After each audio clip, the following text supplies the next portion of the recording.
안녕하세요. 단국대학교 일본연구소 HK+ 사업단 향기인문학센터 인문 독서 토론 캠프 강의를 맡은 한국외국어대학교 일본연구소 오성숙입니다. 이렇게 강의로 만나 뵙게 되어 반갑습니다. 오늘 강의는요, 일본의 국민작가로 불리는 나츠메 소세키의 소설 마음을 함께 읽으려고 합니다. 목차는요, 다음과 같습니다. 여러분들은 일본의 소설가 하면 누가 떠오르시나요? 추리소설의 히가시노 케이고인가요? 아니면 무라카미 하루키인가요? 상실의 시대로 유명한 무라카미 하루키의 신작소설 도시와 그 불확실한 벽이 우리나라에서 베스트셀러 1위에 올라 있더라고요. 이런 무라카미 하루키가 좋아하는 작가로 오늘 다룰 나츠메 소세키를 꼽고 있습니다. 일본의 가장 오래된 출판사 중 하나이고요. 120년이 넘었는데요. 문예추추와 쌍벽을 이루는 신초샤, 일본어는 그런데요. 신초사가 있습니다. 신초사가 6, 7년마다 문고판 누적 발행 부수 랭킹을 발표하는데요. 최근에 발표를 보면은요. 750만 부가 팔린 부동의 1위를 계속 지키고 있는 소설이 바로 오늘 다룰 나츠메 소세키의 마음입니다. 또한 20년간 가장 널리 사용되는 우리의 만원권에 해당하는데요. 1000원의 초상 인물이 바로 소세키였고요. 소세키는 시대를 초월해서 일본인들의 사랑을 받고 있는 작가라고 할 수 있습니다. 오늘 읽을 마음은요, 일본의 중고등학생 교과서에 실려 읽히고 있고요. 또 우리나라에서도 일본의 문학작품, 청소년이 읽어야 할 필독서, 권장도서를 꼽을 때요, 빼놓을 수 없는 작품입니다. 1914년 아사히 신문에 마음이 연재되고요. 100년 후인 2014년 다시 한번 아사히 신문에 똑같이 연재가 됩니다. 이제는 110년이 되어 갑니다. 지금도 시대와 국적을 넘어서 널리 읽히고 있는 소설이 바로 마음입니다. 오늘은 나츠메 소세키의 소설, 특히 마음을 중심으로 읽고요. 나츠메 소세키의 시대에 대한 통찰, 그리고 인간과 인간의 내면이라는 마음에 대한 성찰을 통해서요. 지금 여기 우리들의 삶 안에서 어떻게 살아가야 하는가에 대해 생각해 봤으면 합니다. 최근 개봉한 미야자키 하야오 감독의 신작 애니메이션이 있는데요. 제목이 바로 그대들은 어떻게 살 것인가 입니다. 인간은 원해서 태어나는 존재가 아닙니다. 그렇죠? 태어남으로 인해서 우연히 세상에 던져진 그러한 존재이지요. 내 삶은 하얀 도화지 위에 자유롭게, 그렇지만 또 책임감을 가지고 주체적으로 인생을 그려나가야 하는데요. 그러한 우리의 삶에서 인간답게 사는 것은 무엇인가라는 우리들의 삶을 한번 되돌아보고 앞으로 그려갈 삶에 대해 진지하게 생각해보는 인문 독서 토론 캠프 시간이 됐으면 좋겠습니다. 들어가기 전에요, 본 강의가 마음의 어떤 모범적인 읽기를 강의하는 것이 아니라요, 여러분들이 소설 마음을 읽고 토론을 통해서 소세키가 고민했던 인간답게 어떻게 살 것인가를 고민하게 하는 역할에 한정된다는 것을 기억해 주셨으면 좋겠습니다. 그럼 강의를 시작하겠습니다. 먼저 소세키의 삶을 좀 말씀드리겠습니다. 근대의 시작이라고 하는 메이지 유신이 1868년이고요. 소세키는 메이지 유신 바로 전 해인 1867년, 당시에는 에도라고 불렸는데요. 지금은 도쿄 신주쿠에서 태어났습니다. 1916년 죽음을 맞이할 때까지 근대 메이지의 태동과 격변기를 고뇌하면서 버텨낸 소설가이자 영문학자, 비평가입니다. 그의 본명은 나츠메 킨노스케이고요. 그럼 소세키는요? 라는 질문이 있을 수 있죠. 필명입니다. 소세키의 한자를 보면 돌로 입을 헹군다는 뜻인데요. 중국 옛 이야기에 흐르는 물로 입을 헹구고 돌로 베개를 삶는다는 고사성어가 있습니다만 진나라의 손초가 이를 실수해서 물로 베개 삶고 돌로 입을 헹군다라고 말을 했다고 합니다. 이에 핀잔을 듣자 변명하면서 그의 실수를 굽히지 않았다고 하는데요. 이 이야기가 소세기의 마음에 들었던 모양입니다. 소세기가 자기의 필명으로 사용한 걸 보면 그런 것 같습니다. 1890년 현재의 동경대학 영문과에 입학하고요. 졸업 후에는 1895년 에이메현의 마츠야마 중학교, 그 다음에 1896년 쿠마모토의 제5고등학교에서 영어를 가르치기도 합니다. 그러던 중에 1900년 제1회 국비 장학생으로 선발돼서요, 영국 유학을 떠나게 됩니다. 2년여의 유학 생활은 많은 책들을 탐독하고 또 공부에 매진하는 기회를 주기도 했지만요, 한편으로는 서구와 일본의 격차, 인종 차별, 국비임에도 불구하고 넉넉지 않은 경제적 사정 등으로요, 소세기가 굉장한 심리적 압박에 시달렸던 시기이기도 했습니다. 이러한 영국 유학 생활 중에 신경쇠약과 정신 이상, 발광까지 했다는 소문이요, 일본에까지 전해지기도 했습니다.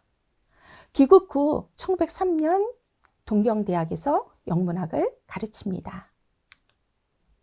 1905년 38살 때는요, 하이쿠 잡지 호토토기스 두견세라는 뜻인데요. 이 호토토기스의 처녀장 나는 고양이로서이다 라는 소설을 발표합니다. 발표하면서 일약 유명 인사가 됩니다. 하이쿠는요, 575 이렇게 17자로 된 짧은 정형시인데요.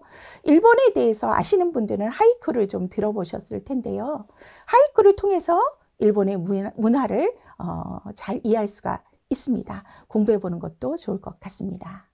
다시 나는 고양이로서이다로 돌아가서요. 나는 고양이로서이다는 위트와 유머로 가득 차 있고요. 웃음 짓게 하는 인간, 문명, 자기에 대한 풍자 소설입니다. 다음에 1906년 도련님을 발표하는데요. 마츠야마 중학교 교사의 경험이 도련님이라는 작품으로 탄생합니다. 또 1907년 소설 쓰는 재미에 푹 빠진 소세기가요, 동경대학을 그만두게 되고요, 아사히 신문의 전업 작가가 됩니다. 이때 소세기의 나이가 40입니다. 당시 신문은요, 소설 발표의 장이기도 하지만 또 인기 작가가 되는 등용문이기도 했고요. 전업 작가로서 소세기는 산시로 그 후 문을 비롯해서요, 1914년 마음을 연재합니다. 그리고 위궤양과 신경쇠약으로 고군분투하면서 쓴 인간의 에고이즘을 파헤친 명함을 미완으로 남기고 삶을 마감합니다. 불과 10여 년간의 작품 활동이요, 소세기를 국민 작가로 만들었습니다. 다음은요, 소세기의 작품 1909년에 쓴 구우를 좀 말씀드릴까 합니다. 마음을 읽을 때요, 선행적인 지식을 얻기 위해 읽어두면 좋을 것 같습니다. 여러분들께도요, 구우와 함께 마음을 읽는 것을 추천드리겠습니다. 소설 구우인데요, 저는 제가 쓴 논문에서 그리고서라고도 번역한 적이 있습니다. 일본어로요, 소레까라인데요. 소레까라처럼 좀 네 글자로 좀 제목을 맞추고도 싶고, 그리고서가 제가 느끼기에 당장 앞으로 어떻게 할 것인가 라는 긴박감을 좀 주지 않나 하는 생각에 그리고서로 좀 붙여봤습니다. 현재에도요, 돈과 얽혀서 벌어지는 존속살인, 또 집안 싸움, 그리고 자살 등이 사회적인 문제로 부상하고 있는데요. 소세기 시대에도 예외는 아니었습니다. 원래 일본 문학에는요, 노골적으로 돈 이야기를 하는 것은 천박하다라는 분위기가 은연중에 깔려 있어서요, 돈을 다루는 소설이 매우 적습니다. 하지만 소세기의 작품에는요, 돈과 관련된 근대 일본의 당시 사건들이 등장합니다. 소세기의 청년 주인공들은요, 고등유민, 즉 고등 실업자입니다. 고등유민은요, 고등교육을 받고도 일을 갖지 않고 경제적으로 부모의 도움을 받아 생활하는 부류를 일컫는 말입니다. 하지만 경제적인 여유뿐만 아니라요, 미적 향유라는 미적 생활을 즐기는데요. 미적 향유란 일본의 전통국 노 등의 연극이라든지요, 음악, 미술 등의 고상한 예술적 취미 생활을 즐기는 것을 말합니다. 거기에서 그치지 않고요, 세상, 문명 비판을 합니다.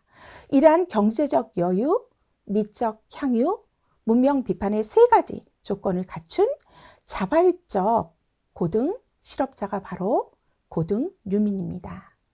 그 후에 다이스케, 그리고 다음에 읽을 마음의 선생님이 바로 고등 유민입니다. 그를 중심으로 보면요, 주인공 다이스케가 있습니다. 다이스케는요, 대학을 졸업하고 4, 5년이 지난 30이라는 나이입니다만, 그럼에도 불구하고 직업도 갖지 않고 결혼도 하지 않은 채 고상한 정신적 가치를 인정하면서요, 서생과 가정부를 두고 독립된 아주 풍요로운 삶을 누리고 있습니다. 여기에서 서생은요, 공부하는 학생인데요, 남의 집에 기거하면서 집안일, 잡일 등도 합니다. 그러한 풍요로운 삶을 느긋하게 누리는 다이스케는요, 근래 들어 오른손을 가슴에 얹고 심장의 고동소리를 자주 확인합니다. 소설의 앞부분에 등장하는 대목인데요, 인용입니다.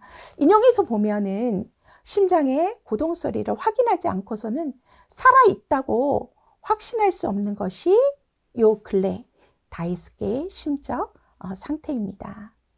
이런 다이스케의 행동은요, 진정으로 삶을 맛볼 수 있을까라는 진정한 삶에 대한 희구이고요. 엄연히 살아있으면서도 살아있다는 사실을 기적과 같은 요행으로 받아들일 만큼 의미 없는 삶에 대한 불안을 느끼고 있습니다. 이러한 불안은요, 삶에 대한 강한 애착이고요. 진정한 삶을 맛보길 원하는, 살고 싶어하는 남자라고 할 수 있습니다. 그러한 다이스케가 일하지 않는 이유에 대해서 다음과 같이 이야기합니다. 인용인데요, 좀 읽어보겠습니다. 왜 일을 하지 않느냐고? 그건 내 탓이 아니야. 즉 세상 탓이지. 좀 더 과장해서 말하자면 일본과 서양의 관계에 문제가 있어서 일하지 않는 거네. 우선 일본만큼 빚이 많아 어려움을 겪는 나라는 없을 것이네. 앞에 인용과 함께요, 다음 인용도 다이스케가 일하지 않는 이유인데요. 다이스케는 일하지 않는 이유에 대해서 서양과 일본의 기형적인 관계 때문이라고 합니다. 일본은 서구 수준의 근대화를 지향하고요, 또 선진국 배열에 무리하게 진입하려고 하는데요. 그러한 가운데 일본인들은 신경쇠약에 걸릴 수밖에 없다고 합니다. 서구식 따라잡기에 급급한 일본의 근대화는요, 짧은 기간에도 불구하고 정치, 경제적으로 상당한 성공을 거두었습니다. 하지만 서양의 근대 정신이 결여된 경제 일변도로 흐른 일본의 근대화는요, 배금주의, 황금 물질 만능주의를 낳으며요, 허약한 신체와 또 정신적 피로, 또 도덕적 타락에 빠져 있다는 진단을 소세키와 주인공 다이스케가 합니다. 20세기 일본의 현실을 살아가는 그 후에 등장하는 인물들은요, 누구나가 위선자입니다. 그 후에 등장하는 사건들은요, 모두 당대의 실제 사건들이고, 또 다이스케는 이 모두가 이의 타산에 근거한 하나의 술책이라고 단정합니다. 또한 다이스케는 아버지가 내세운 혼담도 결국은 지방의 대주주와의 혼담, 즉 부하의 결합을 이면에 감추고 있다고 보는데요. 결국 20세기 일본을 살아가는 사람들은 누구나 그럴듯한 명분을 내세워서 자신의 이익을 취하려고 하는 에고이즘에 사로잡혀 있다고 진단합니다. 이러한 근대 일본에 대한 불신은 사회와 단절하게 하고, 또 허무주의에 빠지는 히키코모리와 같은 은둔 생활자 다이스케를 양산하고 있다고 할 수 있습니다. 소세키가 그린 현실 도피의 청년들은요, 이렇게 수동적 허무주의에 빠지고 부모의 경제력에 기생하는 백수와 같은 한량들입니다. 다음은요, 소설 마음을 읽도록 하겠습니다. 먼저 마음은 1914년 4월 20일부터요 8월 11일까지 아사히 신문에 연재되고요. 9월 20일에는 이와나미 서점에서 단행본으로 간행됩니다. 이와나미 서점은요, 지금의 대형 출판사가 아니고요, 조그만 구멍가게 책방이었습니다. 그러다 보니까 여기에서 보이는 이 단행본의 표지뿐만 아니라 자료 1에 실린 시사신보에 실린 광고도 소세기가 직접 기획하고 단행본도 자신의 돈으로 자비 출판했다고 합니다. 시사신보의 마음의 광고는요, 단행본이 출판되고 실린 것입니다. 읽어보면요, 자기의 마음을 이해하려고 하는 사람들에게 인간의 마음을 이해할 수 있는 이 책을 권한다는 광고입니다.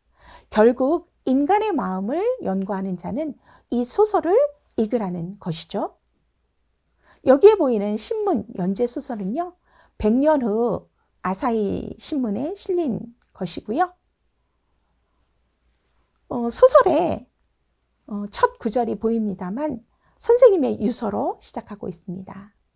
그러나 단행본이 된 소설 마음은 크게 세 부분으로 구성되어 있습니다.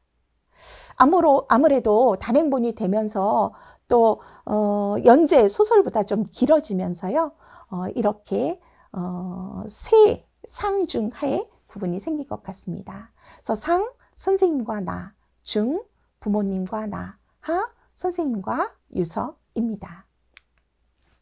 소세기는 근대의 자아와 고토하는 인간 세계를 응시하고 있고요. 근대인의 고뇌와 고독, 또 심각한 죄의 문제를 다루는 작가로서 정평이 나 있는 작가입니다. 소세기의 작품의 진수를 보여주는 것이 바로 오늘 읽을 마음이라고 할 수 있습니다. 이 작품은 전 근대와 근대의 도덕, 가치관이 흔들리는 시기에 인간의 마음이라는 깊숙한 내면을 추궁하고요. 어떤 마음으로 세상을 살아가야 하는지를 고민하게 만들고 있습니다. 마음의 전체 내용은 이렇습니다. 선생님과 나인데요. 나가 여기서 나옵니다. 나는 도쿄대 재학 중인 학생입니다. 친구와 함께 카마쿠라의 해수욕장에 놀러 갔다가 우연히 서양인과 함께 있는 선생님을 보고 끌리게 됩니다. 우울함, 신비함을 가진 선생님에게요, 진지하게 인생의 교훈을 얻고 싶다는 마음에서 선생님에게 다가갑니다. 그리고 부모님과 나에서는요, 나의 졸업과 취직에 관한 이야기가 주를 이루고요. 그러던 어느 날 선생님으로부터 편지를 받습니다. 중에서 나가 받은 편지의 내용이 바로 단행본 하에 해당하는 선생님과 유서 부분입니다. 여기서도 나가 나오는데요. 상중하의 나와 다르게 하에서의 나는 화자인 선생님입니다. 고향에서 선생님은 부모님이 남긴 꽤 많은 유산을 작은 아버지에게 빼앗기게 됩니다. 가장 믿었던 작은 아버지에 대한 불신, 인간에 대한 불신으로 인해 신뢰하지 못하는 마음을 갖게 되고요. 결국은 고향을 떠나 도쿄로 올라와 하숙을 하게 됩니다. 하숙하면서 하숙집 아주머님과 딸과도 어느 정도 인간관계를 형성해 가며요. 인간에 대한 불신감도 조금씩 회복해 갑니다. 그러한 가운데 선생님은 고향 친구인 K의 경제적 어려움을 알고요. 자신의 하숙집에 살도록 권합니다. K는요, 정토 진종 스님의 차남이고요. 의사의 가업을 이을 자식이 없는 재력가 의사 집안의 양자로 보내집니다. 하지만 의사 될 마음이 없던 K는 자신의 뜻을 솔직히 밝히고 결국 양자로 들어간 의사 집안에서 다시 태어난 생가로 돌아옵니다. 이 사건을 계기로 양쪽 집안에서 다 경제적 원조가 끊깁니다. K는 원래 자기 주장이 강하고 책임감이 강한 인물입니다. 그러한 성향은 중학교 때부터 일본의 불교, 정토 진정, 또 일련종 뿐만 아니라요, 철학에도 심취해 있었고 종교적인 정진에도 힘을 쏟고 있었습니다. 이러한 면을 소설에서는 정신적 향상심이라고 표현하는데요. 이렇게 정신적 향상심이 높았고 웬만한 스님의 경지에 오른 성품을 가지고 있었습니다. 자신의 뜻을 관철하고 그러한 삶을 사려는 인물이 바로 K입니다. 당시에 신여성이라는 새 시대에 걸맞는 여성이라는 신여성들이 1908년 히라스가 라이초부터 신여성이 출연하기 시작합니다. 1914년 소설 마음이 나올 당시에는요, 신여성들이 대거 출연합니다. 이러한 신여성들이 연애, 결혼, 직업 등에서요, 자기의 뜻을 관철하려고 하고 또 그렇게 살려고 하는데요. 이러한 신여성들이 새 시대의 여성으로서 호평을 받기도 하고요. 반면 당시의 현모양처라는 시대의 이데올로기 안에서 악평을 받기도 합니다. 신여성과 함께 K와 같은 인물도 새 시대에 걸맞는 남성, 신남성이라고 할 수 있습니다. 하지만 경제적 원조가 끊기면서 야학교사와 공부를 병행하며 K는 신경쇠약에 걸립니다. 경제적 원조를 끊게 한 원인에 대해 선생님은 책임감을 느낍니다. 왜냐하면요, K의 뜻을 펼칠 수 있도록 선생님이 동의해 주었기 때문입니다. 따라서 그에게 경제적 도움을 제안하고 간곡히 부탁하여 선생님 자신의 하숙집으로 K를 드립니다. 공부에만 전진하는 듯 보였던 어느 날 K는 하숙집 딸을 좋아한다고 고백합니다. 딸을 좋아하던 선생님은 K의 고백을 듣고요, 서둘러 아주머니에게 딸을 달라고 단판을 짓고 허락을 받습니다. 그리고 K에게 말할 기회를 노리고 있던 그날 K가 자살을 하고 맙니다. 그 후 선생님은 매달 K의 묘지를 찾아갑니다. 그리고 괴로움 속에서 하루하루를 보내던 선생님은 끝내 자살하고 맙니다. 첫 대목입니다. 인용입니다. 읽어볼게요. 나는 그 사람을 항상 선생님이라고 불렀다. 그래서 여기에서도 그냥 선생님이라고 하고 본명은 밝히지 않을 것이다. 세간의 이름이 알려질까 염려해서라기보다 그게 나로서는 더 자연스럽기 때문이다. 라고 밝히고 있지만요, 선생님의 유서에서 나온 나의 죄악을 사람들에게 참고로 제공할 생각이지만 아내 한 사람에게만은 예외로 하고 싶다는 선생님의 유언을 나는 지키고 싶은 우정이랄까요? 죽은 선생님에 대한 의리랄까요? 그런 모습이 담겨 있습니다. 나는 우연히 카마쿠라의 해수욕장에서 서양인과 함께 있는 모습에 선생님께 호감을 느끼게 되고요. 선생님을 멘토처럼 따르게 됩니다. 하지만 어두운 그림자가 드리워진 염세적인 선생님은 늘 혼자이고 또 조용하고 차분한, 그렇지만 신비감, 침울함, 불안함을 가진 사람이었습니다. 그런 이유를 다음 부분에서 좀 알 수 있는데요. 인용사를 좀 읽어볼게요. 여기서 나는 선생님입니다. 나는 사람에게 기만을 당했어. 게다가 한 피줄인 집안 사람에게 사기를 당했지. 그건 결코 잊을 수가 없어. 내 아버지 앞에서는 선량한 사람이던 그들이 아버지가 돌아가시자마자 용서하기 힘든 파렴치한으로 변해버렸어. 부모님을 여인 선생님은 철석같이 믿었던 작은아버지에게 배신을 당합니다. 그 원인은 돈이었습니다.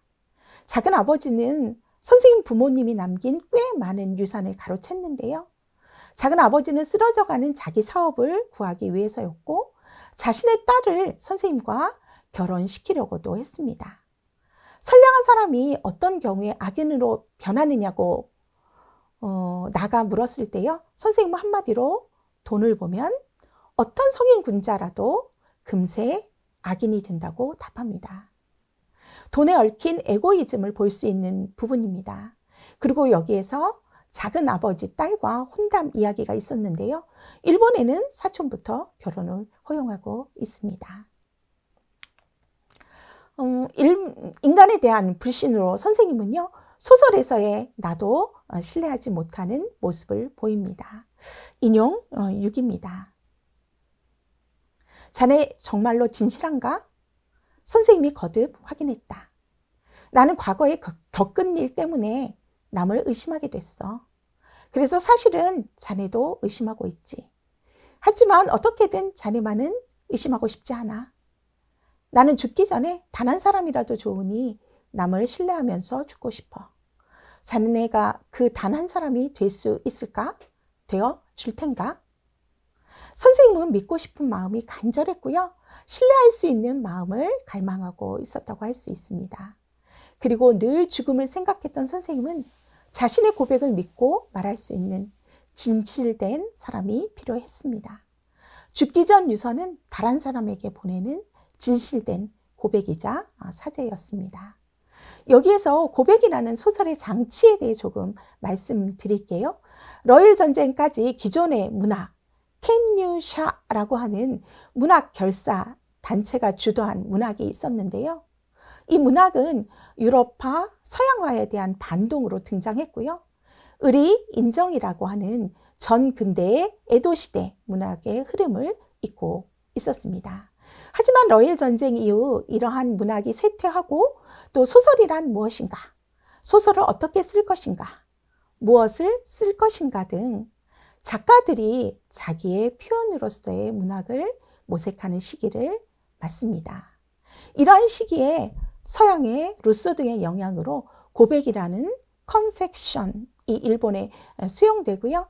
1905년 시마자키 토선의 파괴라고 하는 고백소설, 그리고 1907년 타야마 카타이의 이불이라는 고백소설 등이 자연주의 문학으로 불립니다.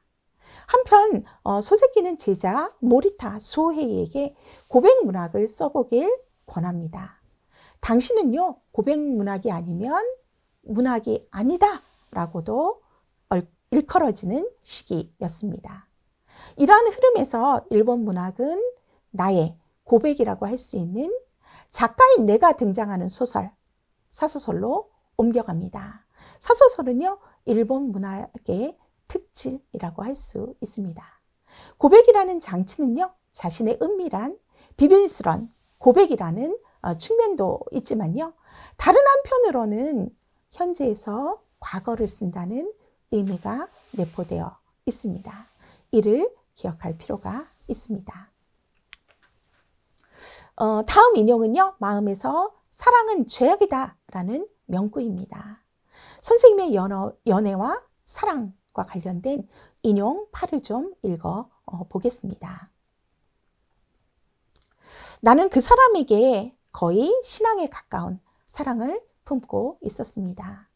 만일 사랑이라는 불가사의 양쪽 끝이 있어서 그 높은 쪽에는 신성이 발현하고 낮은 쪽에는 성욕이 꿈틀거린다고 한다면 나의 사랑은 분명코 그 가장 높은 지점을 잡은 것이었습니다. 하지만 아가씨를 바라보는 내 시선이나 아가씨를 생각하는 내 마음은 전혀 육체의 냄새를 띠지 않았습니다. 선생님과 사모님 시즈와의 사랑은요, 서로에 대한 단 하나의 사랑으로 지고지순한 아름다운 신성한 연애였다고 고백합니다. 이러한 근대의 낭만적 사랑에 의해 결혼도 하게 되는데요. 당시의 연애와 사랑에 대해 좀 더 말씀드릴게요. 연애는 서양의 러브라는 번역어로 수용이 되었고요. 연애는 일본에는 일찍이 존재하지 않았다고 보는 것이 통설입니다. 그렇다면 연애가 어떻게 수용되어 일본에 뿌리 내려갔는지를 조금 더 말씀드릴게요. 일본의 연애가 처음 수용된 1890년대는요. 여성 계몽 잡지, 여학 잡지를 통해 연애 담론이 퍼지고요. 또한 낭만주의 시인 키타무라 토호코쿠가 연애의 환상을 심어줍니다. 키타무라 토호코쿠의 염세 시인과 여성에서 연애는 인생의 비밀을 푸는 열쇠이다. 연애가 있음으로 해서 인생이 있다. 연애가 없다면 인생에 무슨 즐거움이 있으랴? 며 연애를 찬미합니다. 그 여자 고등교육이 시작되는 1899년을 거쳐서요. 1900년대에는 코스기 텐카이의 마풍 연풍이라는 소설, 또 오그리 후요의 청춘이라는 이러한 청춘 연애 소설이 독자를 사로잡는 그러한 시대가 됩니다. 연애의 환상에서 연애 소설로, 그 다음에는요, 구체적인 연애가 현실에서 실현을 열명하는 연애 실행의 시기를 맞이합니다. 이렇게 연애가 수용되면서 일본에서는 지고지순한 연애, 그리고 기독교의 영향으로 예수님이 죽음으로써 사랑을 증명하신 것과 같이 죽도록 사랑해라는 헌신적이고 자신의 죽음도 아끼지 않는 죽음을 각오한 사랑을 이야기합니다. 더 나아가 하나님의 사랑과 청년 남녀의 사랑을 동일시하여서요. 신성하다라는 연애의 신성, 신성한 연애, 플라토닉 러브가 유행합니다. 그리고 희비와 공허는 연애의 산실이 됩니다. 반면 유행하는 신성한 연애와 다르게 세상에서는 성욕, 유체적 냄새 등 육체적 욕망에 초점을 맞추어 남녀 교제를 반대하는 그러한 목소리도 한 축을 크게 차지하고 있었습니다. 연애 부부가 함께요. 당시는 자살하는 청년들도 속출합니다. 그 선두에 후지무라 미사오 사건이 있습니다. 1903년 후지무라 미사오가요. 우주의 진리, 인생의 번민하고 인생 불가해라는 말을 남기고 화엄의 폭포에서 자살합니다. 이 사건은 당대 신문에 대대적으로 보도가 되는데요. 미사오의 자살 관련 보도는 준수, 철학소년, 인생 문제, 우주 문제, 염세의 자살, 화엄의 폭포, 번민, 신경쇠약이라는 담론들과 조유하며요. 전형적인 철학소년의 죽음으로 알려집니다. 지의 대표자로 후지무라 미사오가 등극하게 되고요. 후지무라 미사오 현상이 유행하며 자살자가 속출합니다. 화엄의 폭포에서 4년 동안 자살을 도모한 사람이 185명이라고 하고요. 이 후지무라 미사오가 소세끼의 제자라고 합니다. 번민과 신경쇠약은요, 지적인 병, 엘리트의 병, 문명병이라고도 할 수 있습니다. 이 사건은 소세끼의 작품 나는 고양이로서이다 등에도 언급되는 것을 볼 때요. 제자 후지무라 미사오의 자살과 K의 자살과의 연관성도 생각해 볼 수 있습니다.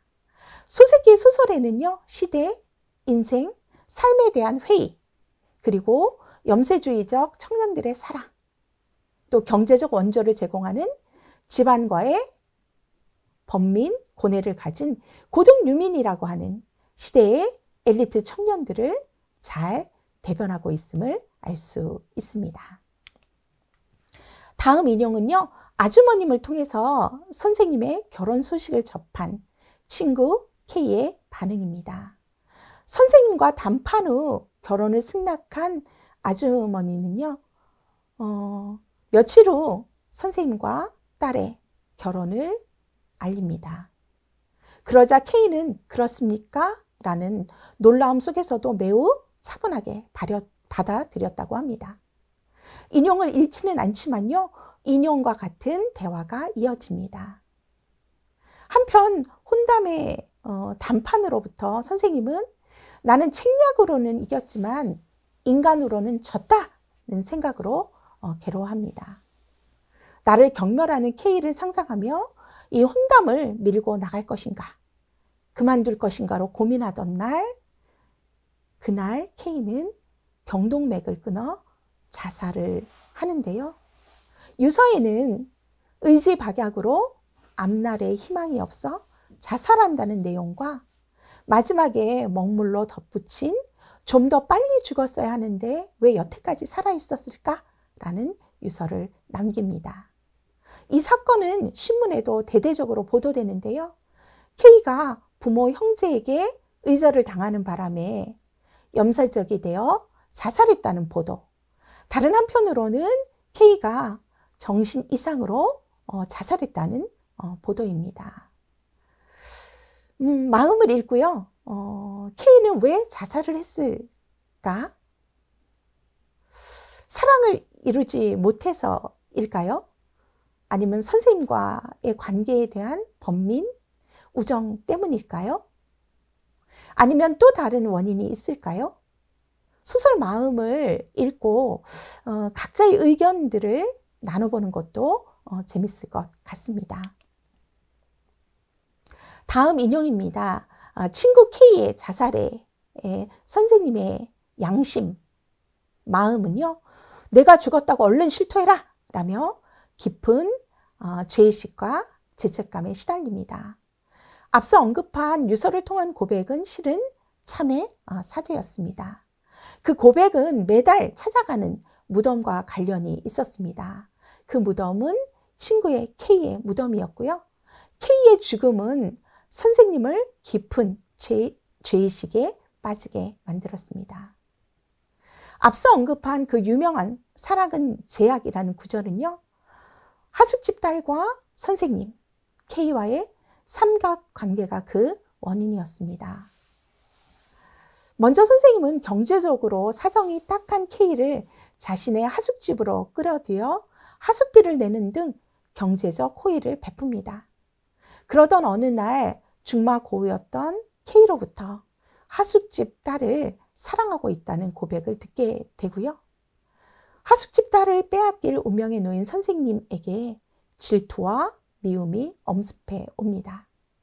K가 오기 전부터 선생님은 하숙집 딸에 대한 지금까지 상상도 못한 이성의 향기를 느끼고 강렬한 사랑의 감정에 휩싸여 있었습니다.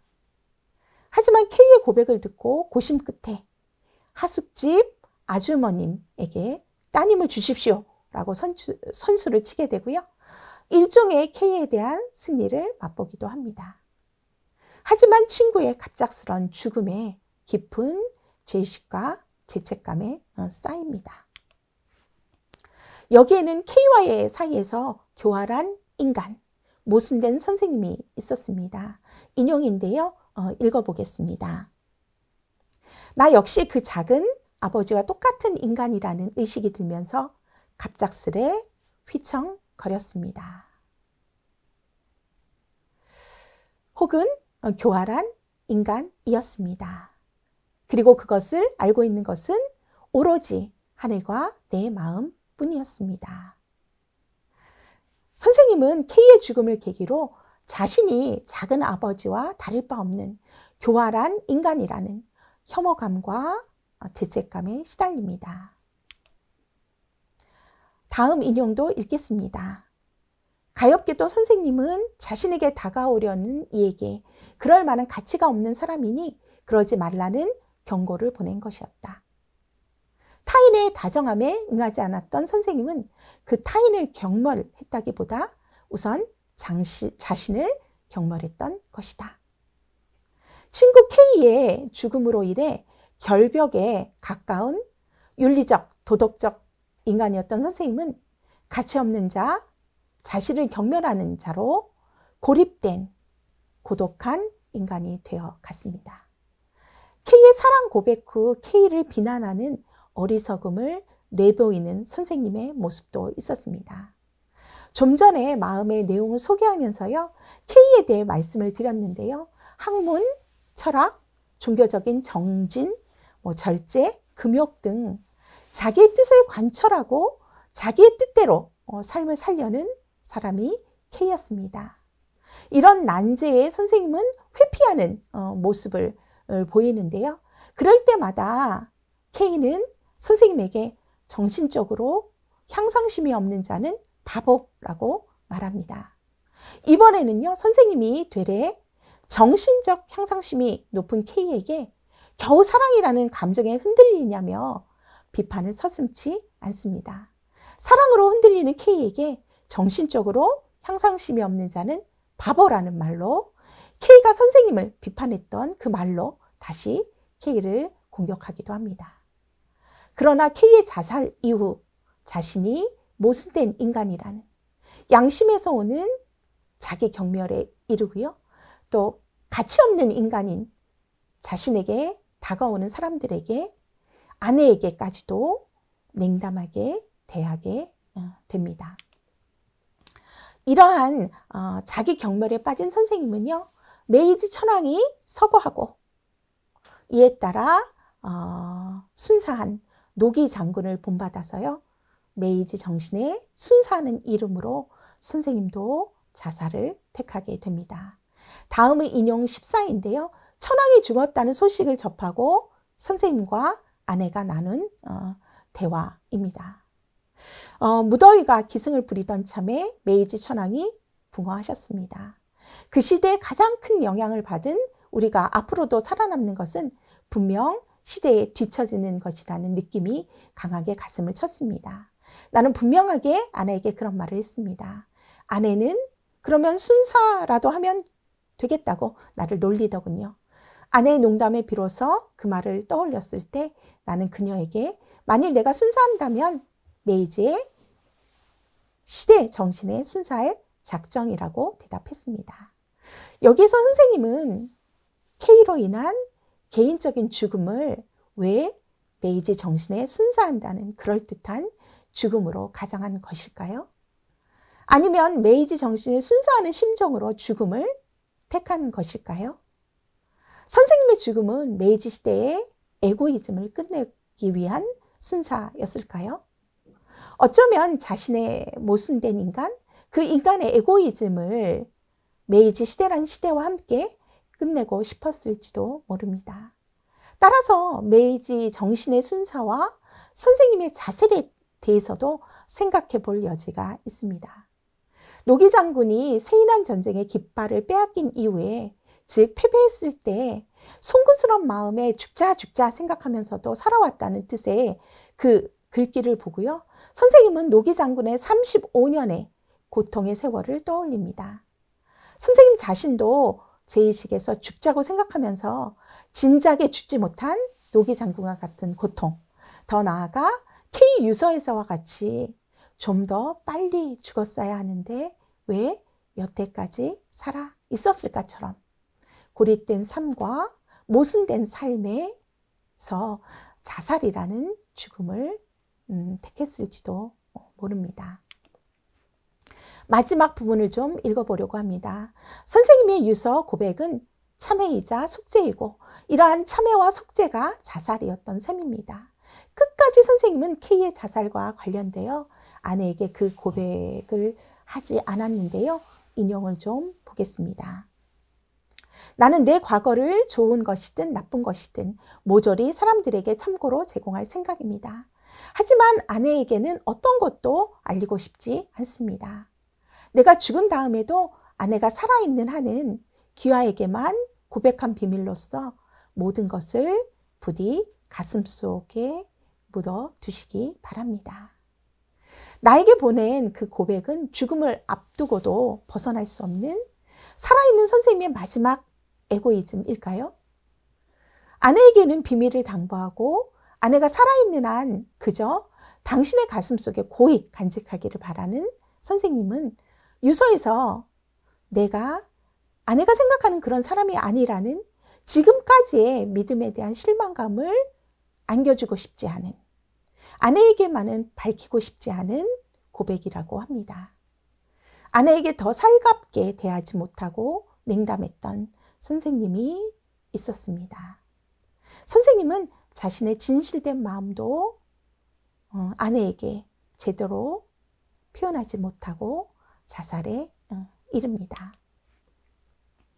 오늘 강의는요, 일본의 국민 작가 소세키의 소설 주인공들의 고뇌와 번민에 대해 살펴볼 수 있었습니다.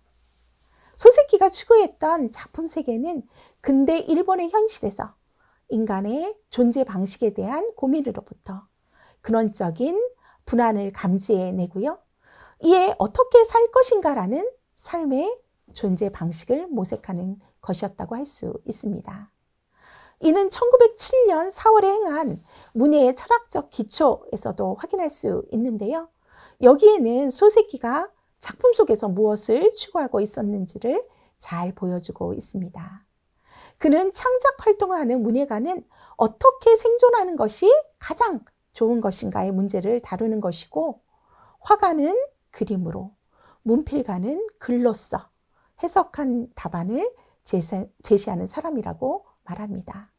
이러한 까닭에 그의 작품은 서구의 근대화를 따라잡기 위한 피상적인 일본의 근대화에 대한 비판을 비롯해서요, 근대 일본 사회에 대한 비판, 그 구성원인 인간, 모순된 인간에 대한 비판에 이르기까지 시대와 인간에 대한 통찰과 성찰을 담고 있습니다.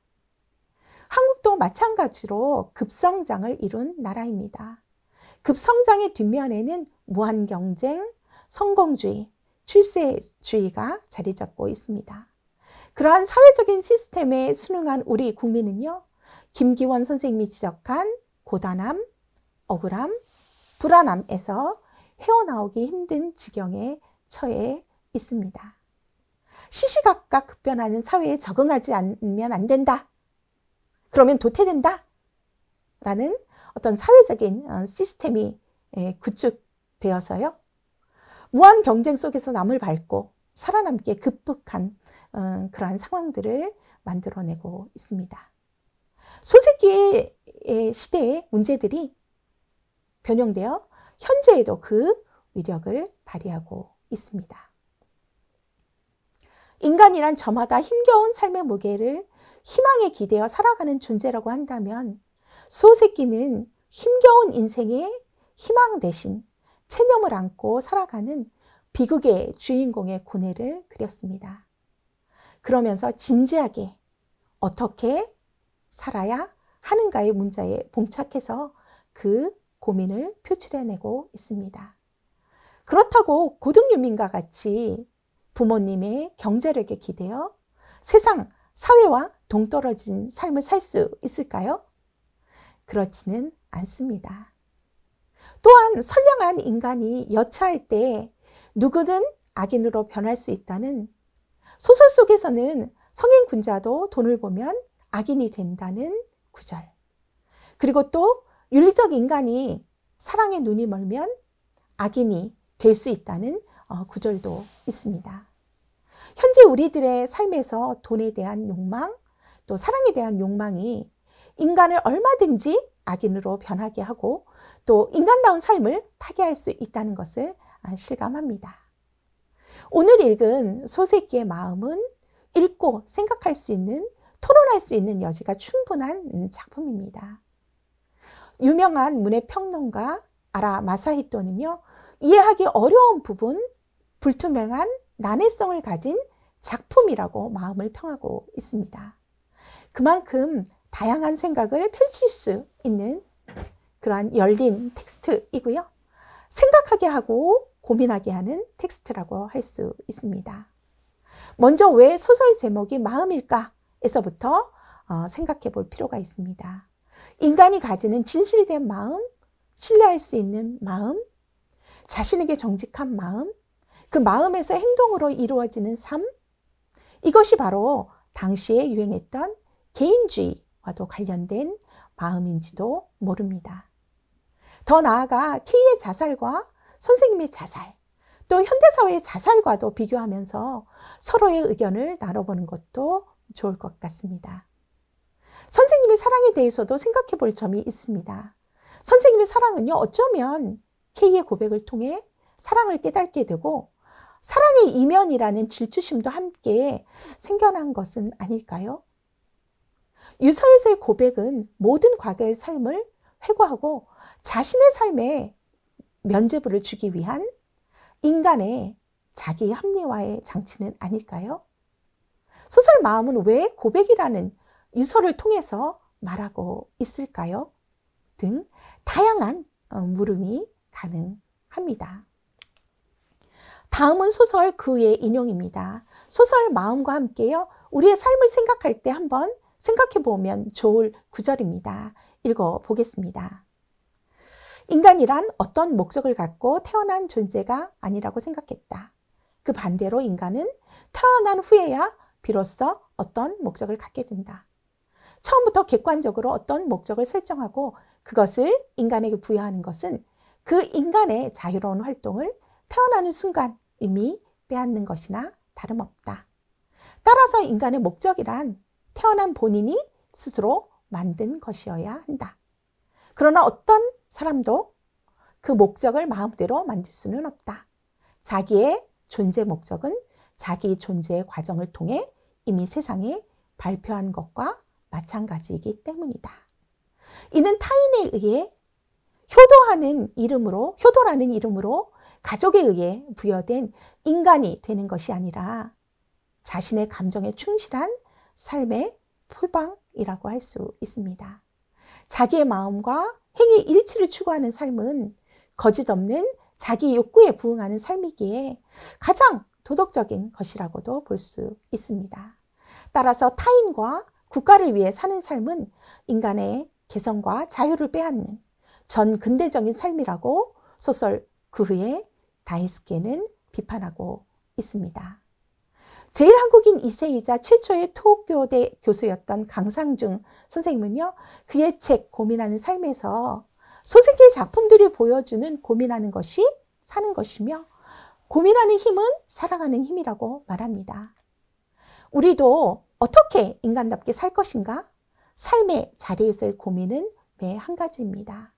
이번 인문 독서 토론 캠프를 통해서요, 나의 마음을 주의 깊게 살피고 거기에서 자신과 다른 사람과의 관계라는 사회적 공동체를 살아가야 하는 인간이라는 출발점에 서서요, 인간다운 삶에 대해 생각해보는 계기가 되었으면 좋겠습니다. 죽음을 기억하라 라는 메멘토 모리가 있는데요. 죽음이라는 유한한 인간의 삶을 생각해보고 또 지금 각자의 삶의 무게에 짓눌려 어찌할 바를 모르고 있다면요, 일본의 소세키의 소설을 탐독해보고 삶에 대해 다른 사람들과 토론해보면서 내 삶의 이정표를 세워보는 것은 어떨까 합니다. 소설의 작품을 여러분들과 읽으면서요, 미야자키 하야오 감독처럼 저도 그대들은 어떻게 살 것인가를 묻고 싶습니다. 강의 경청해 주셔서 감사합니다.